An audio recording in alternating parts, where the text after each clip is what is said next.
Welcome back mga kasolid, no?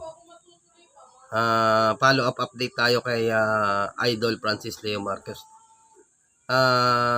Sinabi ko nga no na magpa-follow up din tayo uli ng ng update no kay Idol Francis Leo Marcos no, kung bakit nga ba at anong naging dahilan at hindi na siya napasama o naging kandidato bilang senador no. Actually, nakaantabay naman tayo lagi kay Idol, no? May napanood na ako noon na in-announce niya na kung bakit nga ba hindi na siya napasama, no?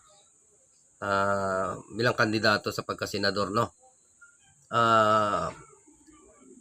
Nga lang, hindi ko agad na i-update sa inyo, no? Kasi nga, very busy tayo, no? So ngayon, nisikap ko na may update ko sa inyo lahat, no? Kung ano na nga ba yung nangyari, no? So ngayon mga solid, no, nag-search tayo, no? Hinahanap natin yun, no? Baka sakaling ayun yung maibigay ko sa inyong update kung bakit nga ba o ano nga bang dahilan at hindi na siya napasama, no? So hinahanap natin mga solid kahit sa Facebook, hinahanap natin yung kanyang Facebook page, yung sa kanyang baka maaring doon, no, doon ko siya napanood, pero wala na ho ako makita hindi natin alam, baka nga na ano na naman yung kanyang Facebook, no, na take down, no, at hinanap ko rin sa kanyang YouTube channel, hindi ko na rin siya makita, no. So pero ngayon, may na-search ako, bali sa isang mainstream media, no, ibinalita ngayon, no, na kung bakit hindi na napasama si Idol Francis Leo Marcos, no, bilang kandidato na isang senador, no. Ito mga kasolid, no, yung balita ng ABC5 News, no, update tungkol kay Idol Francis Leo Marcos, no. Ito yung na-search ko na lang, solid, no. Bali pakinggan na lang natin and then magbigay tayo ng konting opinion o reaction, no. Niya, formal nang umatras sa kandidatura sa pagkasenador. Umatras na sa pagtakbong senador para sa Bilang Pilipino 2025 ang online personality na si Francis Leo Marcos. Sa kanyang pag-atras, naantala na naman ang pag-iimprenta ng mga balota. Nasa frontline ng balitang yan si Mon Gualvez. Ayokong gumastos ang gobyerno. Dumiretso sa tanggapan ng COMELEC ang online personality na si Francis Leo Marcos. Galing pa siyang Vintar, Ilocos Norte. Ang pakay niya, formal nang umatras sa kandidatura sa pagkasenador sa darating na Bilang Pilipino 2025. Yan ay kahit naglabas ang Korte Suprema ng temporary restraining order laban sa desisyon ng COMELEC na ideklara siyang nuisance candidate.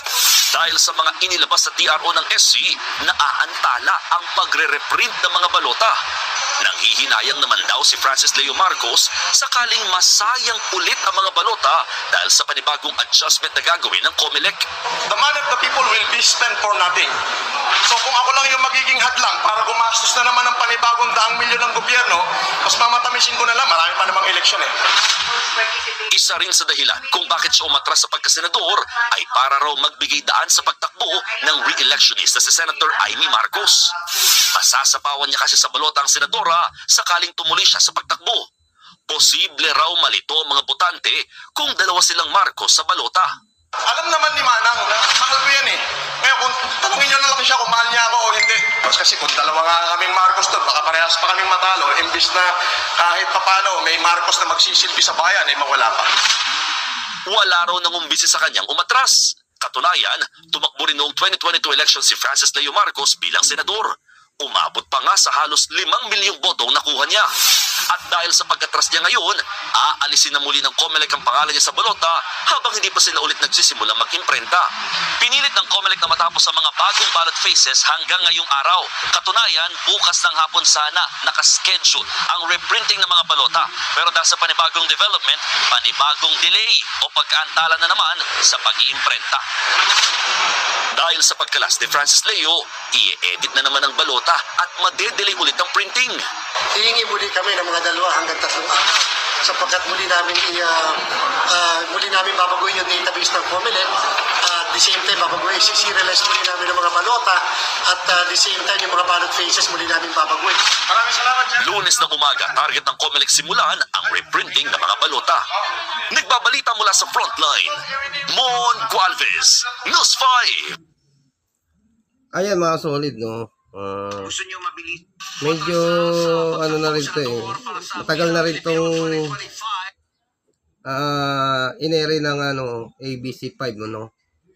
So ito lang na-research lang natin to no. So yun yung pinaka dahilan no. Ano yan? Ay akyat yan.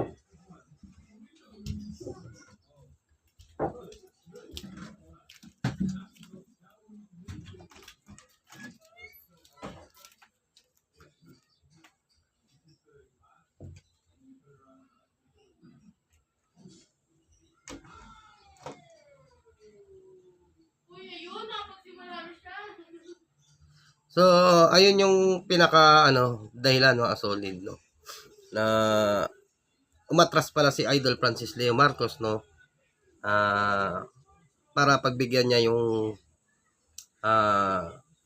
si Senator Amy Marcos no na baka kasi malito yung mga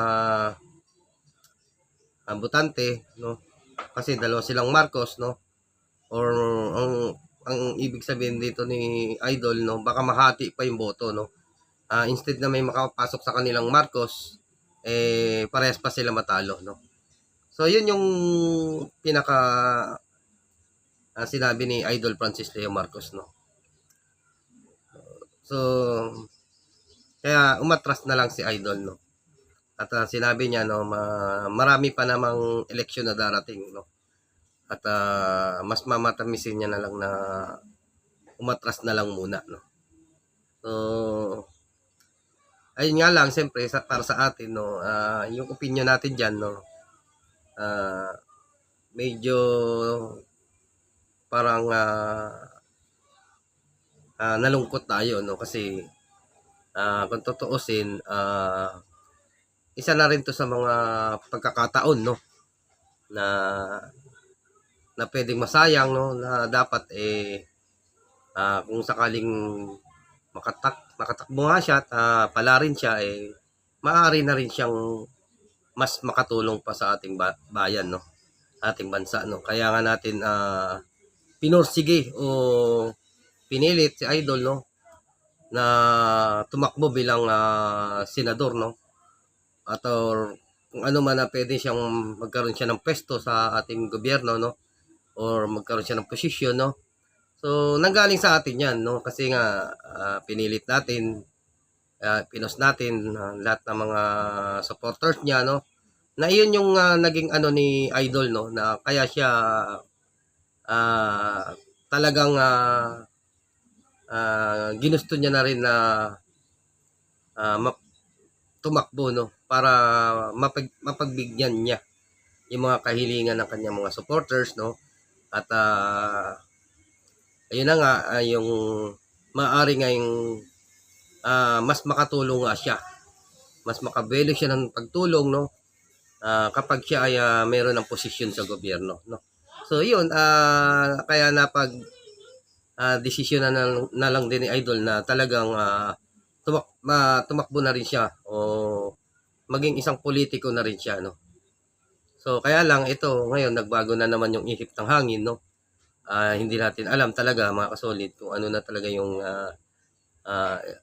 tunay na dahilan or else yan yung pinakadahilan ni Idol no pero siyempre very sad tayong lahat no nang dahil lang sa ganong dahilan parang medyo hindi tayo kumbinsido kasi andun na nandun na yung nandun na tayo, pinost natin siya.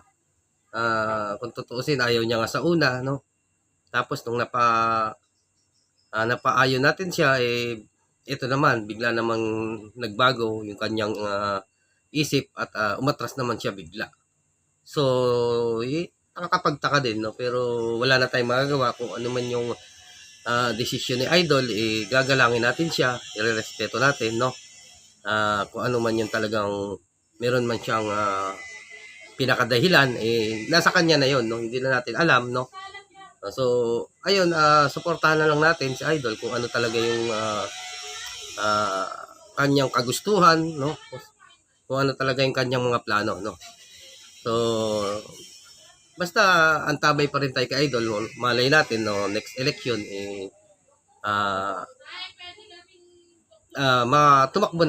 tumakbo pa rin naman siya So yun lang mga kasolid kaya ngayon talagang hindi na napasama si Idol sa pagkandidato sa pagkasenador malinaw na yung sinabi niya kaya na umatras talaga si Idol.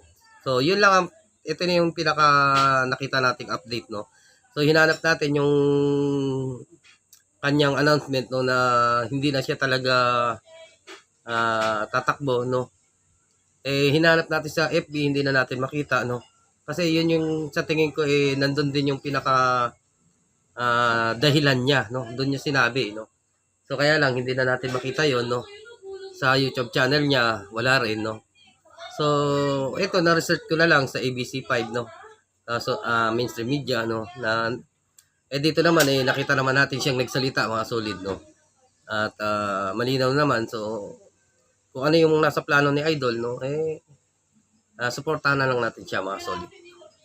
So yun lang mga solid. See you na lang yung follow-up ko mga ulit na update natin kay Idol Francis Leo Marcos. So tuloy-tuloy pa rin tayo. So bye-bye, God bless you all.